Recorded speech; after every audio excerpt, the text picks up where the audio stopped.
Hey, welcome back to the Disney Plus Everyday Challenge, and today we have the incredible Dr. Paul, the grand finale. This is the final episode of the series. Somehow it's on its own. I'm not sure why, but it's from 2024. It's 44 minutes long, and it just sort of it's kind of a clip show. It's a look back on some of the highlights, the greatest hits, the biggest moments of the 24 season series, a reality series about a veterinarian in the Midwest of the United States, his practice, his crew, his family, and just all the animals. So many animals he's taken care of throughout the years and helping out the community in a lot of ways. People who've just gotten to know him as the man to go to when it comes to taking care of the animals that they love the most. So this is his chance. They basically set him, his wife Diane, and his son Charles, setting them up on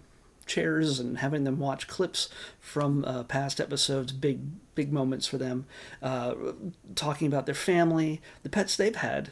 The animals that they remember the most, the scenes, just they're actually reminded of some of the more crazier moments. So this is kind of a big deal episode for these guys. There's a ton of spin-offs, by the way, of the main Incredible Dr. Paul series. But this, hey, grand finale, why not? And with this, we get to see, if you're squeamish about blood, this might not be for you. If you're squeamish about animals in pain or distress, this might not be for you. But if you have a love for animals and the people who care for them and the work that goes into saving their lives, yeah, not everything is shown, obviously. There's only so much that can be shown. There is a little bit of blood if you're squeamish about blood.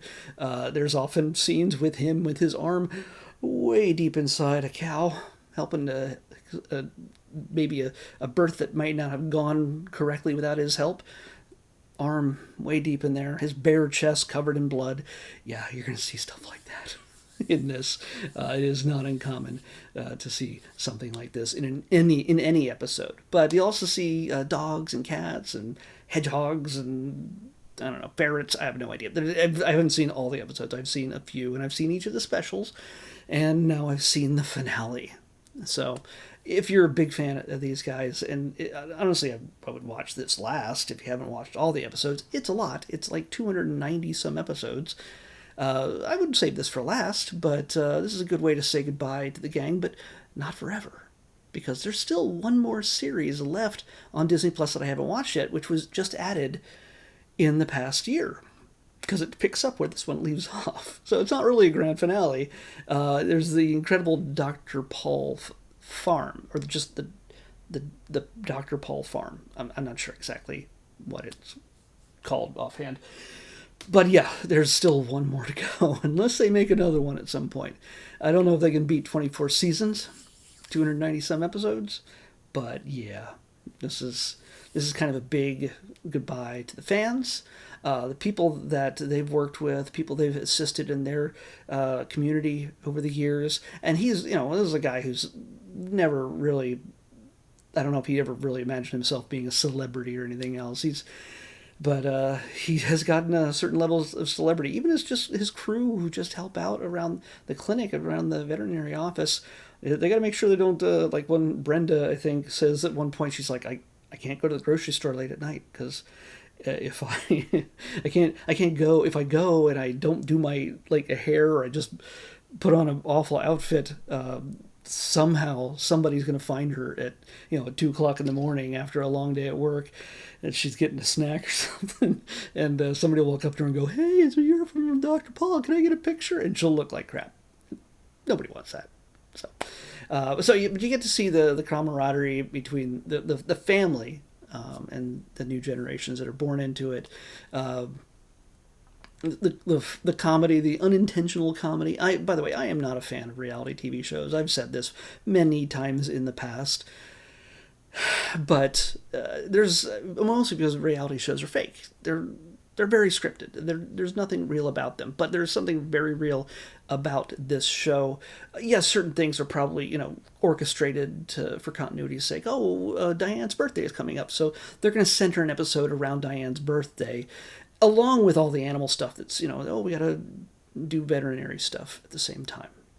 or it's an anniversary, or they travel to meet his ancestors in Norway. I guess I can't remember which. They go to they take a trip, the whole family, or you get to know. They go to a festival. You get to know his grandkids. Charles and his wife. Oh, they get married in one of the episodes too. So there's lots of interpersonal family storytelling that I think it is the reason why he's had such a long series and has gotten such a great fan base. It's not just a kind of mechanical. Hey, we fix animals. And not that there's a lot of, trust me, there's a lot of veterinary shows on National Geographic and Disney Plus as a result. There's no shortage of charismatic people who love animals and do their best to take care of them in every way. But Dr. Paul, who's just a bit of an eccentric older guy, he seemed a little bit more brash in the early days. I think he's softened a little bit, but that could be grandchildren, So that could be it. And there's nothing wrong with that. So, but yeah, no, you get to see them reflect on working with this crew that's been filming them all these years, and working with the family and the veterinary staff there at the offices, and see that it's not fake, that it's not just build up. It's a very real relationships between all of them, and it's been rewarding for them in a time when you just wouldn't expect this guy to be a TV star. So least of all him believing that he could do that. So yeah, you get to see some sweet moments, some funny moments, and some fairly scary and very gross moments. Just saying. It's not for the squeamish, but it is not gratuitous in any way. There are some moments where you're just like, that dog is not going to live. It's not going to survive the thing that they just that happened to that dog. But he comes back with flying colors and is more energetic than ever, as if nothing ever happened. And it's testament to both the dog and Dr. Paul's expertise in saving lives. So definitely check this out if you're into Dr. Paul. If you haven't seen the finale yet, well, here you go. There is, like I said, did I say this already? One more series after this, so it's not really the grand finale. One more series called The Paul Farm, and that has a bunch of episodes in that. I don't know if that's complete yet or not, but it's a newer series. I think takes place after this and doesn't focus directly on Jan Paul. He's I'm sure he shows up, but this guy's got to retire sometime, right? Maybe not. Anyway, that's that. Check it out if that's your thing. If you like veterinary stories and animal doctors and medicine, you could probably find a young future veterinarian in your family after seeing something like this. They can handle a lot of cow pregnancy issues. They'll be able to, and they see that on here. They might be ready for the real thing someday. All right, so tomorrow's episode is tomorrow's the 1st of July, and this means that every quarter I wipe away on my list. I have a list that I choose from that is all randomly selected. See all these blank spaces? These are all things I've watched over the last 3 months, and this list only gets updated every 3 months. So. Tonight, I will have a new list created, take out all the blank spaces, and add in 3 months worth of the last 3 months worth of new stuff that Disney Plus has added since I last updated. This sounds super redundant. I'm sorry. Not scripted. Not edited. You can tell, right?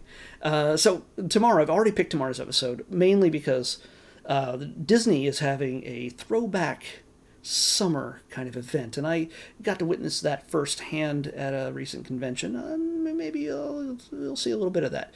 But when I was there, I made the choice. I'm like, this is what I'm going to watch to start off the new quarter, and we're running real low on stuff. I've determined that we will make it to the end of the year, but beyond that, I don't know. We'll see. So here we go.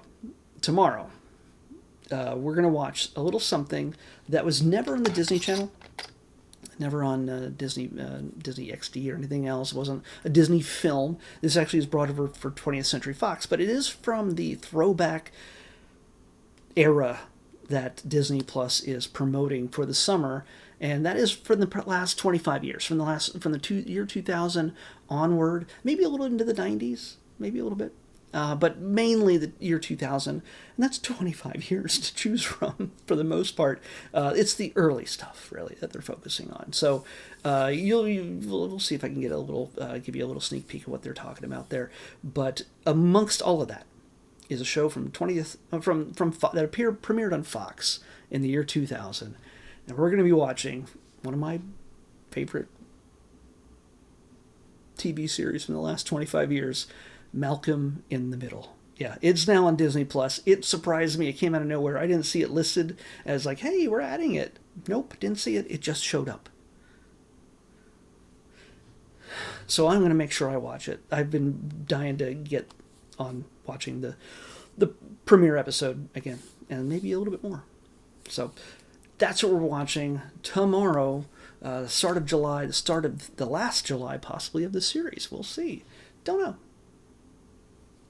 So, Malcolm in the Middle is what we're watching next in the Disney Plus Everyday Challenge. I'll see you back here tomorrow with that.